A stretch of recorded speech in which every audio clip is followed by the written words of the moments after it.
Percorremos o Evangelho de Lucas e chegamos ao fim da longa viagem de Jesus a Jerusalém. Ele chegou. Ele monta em um jumento e segue pelo Monte das Oliveiras até a cidade. Uma multidão se formando e as pessoas estão cantando: "Que Deus abençoe o rei que vem em nome do Senhor." As pessoas estendem suas capas diante dele. Por que todo esse tratamento real? Os antigos profetas de Israel prometeram que um dia o próprio Deus chegaria, salvaria seu povo e governaria o mundo. Outras vezes, os profetas falaram sobre um rei que chegaria a Jerusalém para trazer justiça e paz. Jesus está acendendo todas essas esperanças de que ele seja o rei e todo mundo está em êxtase. Bem, nem todos. Os líderes religiosos consideram Jesus uma ameaça ao seu poder e, por isso, eles não estão felizes. O mais impressionante é que o próprio Jesus está um pouco perturbado. Ele chora enquanto cavalga. É mesmo? E por quê? Bem, Jesus sabe o que está para acontecer. Ele sabe que não será aceito como rei de Israel. E ele sabe que Israel continuará seguindo por um caminho destrutivo, negligenciando os pobres, se rebelando contra seus opressores romanos, e ele sabe que isso levará à morte. Isso parte seu coração. E o aborrece. A primeira coisa que ele faz em Jerusalém é ir até o pátio do templo, e ele expulsa os cambistas, perturbando todo o sistema sacrificial. Verdade, ele está encenando um protesto profético, e ele fica no centro do pátio, bradando palavras dos antigos profetas de Israel.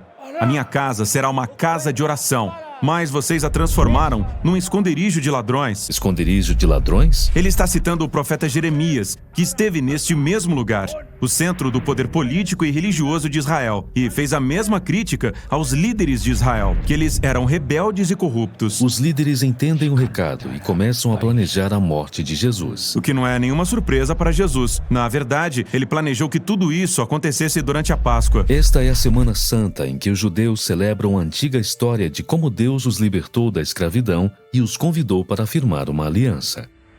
E assim, Jesus usa os símbolos da Páscoa para revelar o significado de sua morte próxima.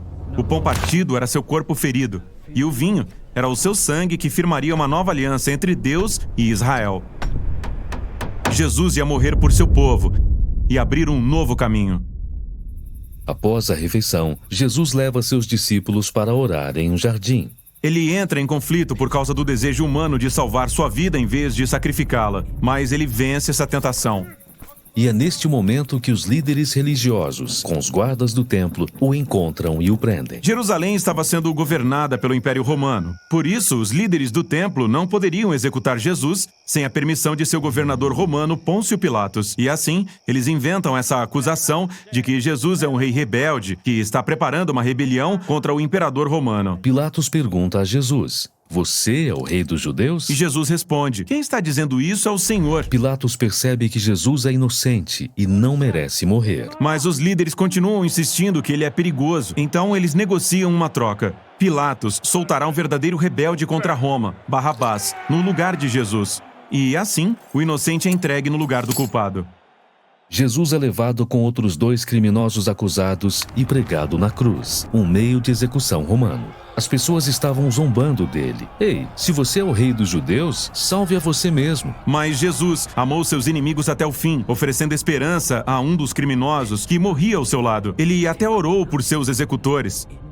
"Pai, perdoa esta gente. Eles não sabem o que estão fazendo." E então o céu escureceu, quando um homem inocente morreu com uma morte merecida por um rebelde. E então, Jesus clamou com palavras antigas dos Salmos de Israel: "Pai, nas tuas mãos entrego o meu espírito." E em seguida, Jesus morreu inocente e sozinho.